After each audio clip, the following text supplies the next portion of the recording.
بسم اللہ الرحمن الرحیم نحمدہ ونصلی علی رسولہ الکریم اما بعد 15 روزہ اسلامی عقائد کورس کے دوسرے حصے کا 11واں عنوان ہے معجزات و کرامات۔ معجزہ یا کرامت ایسے کام کو کہتے ہیں کہ انسان عام طور پر وہ کام کرنے سے عاجز ہو، انسان کے بس میں نہ ہو، انسان وہ کام عام حالات میں عام طور پر نہ کر سکتا ہو، انسانی طاقت سے وہ کام باہر ہو۔ ایسا کام اللہ تبارک و تعالی اگر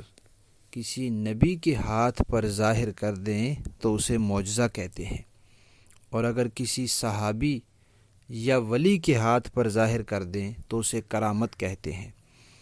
اور اگر ایسا کام کسی اور کے ہاتھ پر ظاہر ہو، یعنی نہ تو وہ صحابی ہیں نہ وہ ولی ہے، ولی کا معنی صحیح العقیدہ نہیں ہے یا اس کے عمل سنت کے مطابق نہیں ہے، تو پھر اس کو کرامت نہیں کہتے، پھر وہ استدراج ہو سکتا ہے، پھر وہ جادو ہو سکتا ہے، پھر وہ اور شعبدہ بازی ہو سکتی ہے، لیکن وہ کرامت نہیں ہے۔ کرامت کے لیے یہ شرط ہے کہ وہ اس کا عقیدہ بھی صحیح ہو اور اس کے عمل بھی سنت کے مطابق ہوں، فرائض واجبات کو پورا کرنے والا ہو، حرام مکروہ چیزوں سے بچنے والا ہو۔ تو ایسا آدمی جو نیک ہو، صحیح العقیدہ ہو اور نیک ہو، اس کے ہاتھ پر ایسا کام ظاہر ہو جائے تو اسے کرامت کہتے ہیں، اور نبی کے ہاتھ پر ظاہر ہو جائے تو اسے معجزہ کہتے ہیں۔ معجزہ ہو یا کرامت ہو، دونوں اصل میں تو اللہ تبارک و تعالی کے کام ہوتے ہیں، اللہ تعالی ہی کرتے ہیں اور اپنی قدرت سے خود ہی دکھاتے ہیں۔ اس لیے معجزہ نبی کے اختیار میں نہیں ہوتا کہ جب چاہے جو معجزہ چاہے دکھا دے۔ قرآن پاک نے اس کی تردید کی ہے۔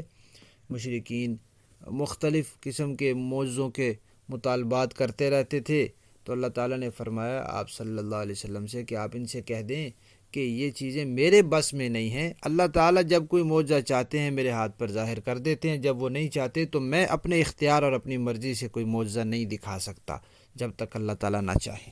تو اسی طرح کرامت بھی ہوتی ہے۔ کوئی ولی اور کوئی صحابی جب اللہ تعالیٰ چاہیں تو اس کے ہاتھ پر کوئی کرامت ظاہر کر دیں، اگر نہ چاہیں تو وہ خود اپنے اختیار اور اپنی مرضی سے جو کرامت جب چاہے دکھانا چاہے، ایسے نہیں ہو سکتا۔ یہ انسانی طاقت کے کام نہیں ہوتا، یہ اللہ تبارک و تعالیٰ کی قدرت ہوتی ہے، اللہ کا فعل ہوتا ہے، جب اللہ تعالیٰ چاہتے ہیں اس وقت کر دیتے ہیں۔ معجزات کا ذکر بھی قرآن پاک میں آیا ہے بہت زیادہ، اور کرامات کا ذکر بھی قرآن و سنت میں آیا ہے۔ قرآن پاک میں اللہ تعالیٰ سورہ ہود کی آیت 64 میں فرماتے ہیں ہَذِهِ نَاقَةُ اللَّهِ لَكُمْ آیَةٌ، وہ جو اونٹنی تھی صالح علیہ السلام کی، اس کے بارے میں فرمایا کہ اب اس طرح کوئی انسان تو نہیں کر سکتا کہ پہاڑی پھٹے اور وہاں سے اونٹنی نکل آئے اور نکلتے ہی بچہ بھی جن دے۔ تو یہ ان کا معجزہ تھا، جو کیا تو اللہ تعالیٰ نے لیکن ایک نبی کے ہاتھ پر ظاہر کیا۔ اسی طرح سورہ انبیاء کی آیت نمبر 69 میں ہے یا نارُ کونی بردًا وسلاما علی ابراہیم، ابراہیم علیہ السلام کو آگ میں ڈالا گیا اور ان کو کچھ بھی نہیں ہوا۔ عام طور پہ تو ایسے نہیں ہوتا کہ انسان کو آگ میں ڈالا جائے اور آگ اس کو کچھ بھی نہ کہے۔ آگ تو بڑی دور کی بات ہے، کسی تیز گرم چیز کو انسان کا کوئی جسم لگ جائے ساتھ تو وہ جسم جل جاتا ہے، تو ان کو کچھ نہیں ہوا۔ تو یہ ان کا معجزہ تھا اور یہ اللہ تبارک و تعالیٰ کی طرف سے تھا۔ اسی طرح سورہ بنی اسرائیل کی پہلی آیت میں اللہ تعالیٰ فرماتے ہیں سبحان الذی اسریٰ بعبدہ لیلا من المسجد الحرام الی المسجد الاقصی۔ اس زمانے میں جب جہاز وغیرہ یہ نہیں ہوتے تھے تو کسی آدمی کے لیے اس طرح ممکن نہیں تھا کہ ایک ہی رات میں سارا سفر کرائے، مسجد اقصی سے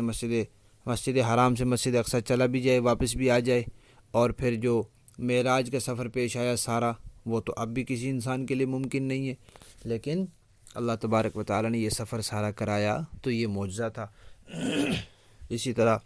سورہ نمل کی آیت نمبر 40 میں ہے وہ حضرت سلمان علیہ السلام نے جب کہا کہ بھئی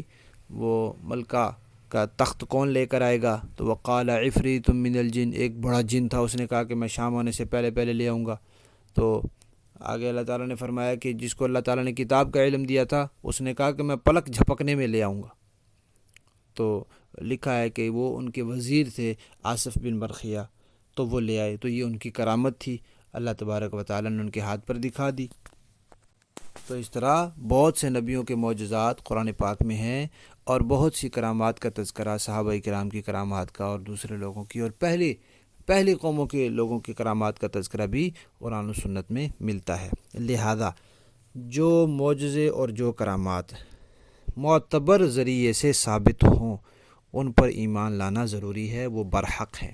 بعض لوگ معجزات کا انکار کر دیتے، تو جن معجزات کا ذکر قرآن پاک میں ہے یا متواتر احادیث میں ہے تو ان کا انکار کرنا تو کفر ہے۔ جیسے معراج کا کوئی سرے سے انکار ہی کر دے کہ معراج ہے ہی نہیں، تو قرآن پاک میں اللہ تعالیٰ نے فرمایا ہے، اس سفر کا تذکرہ ہے، اب جو اس کا انکار کرے گا وہ مسلمان نہیں ہو سکتا۔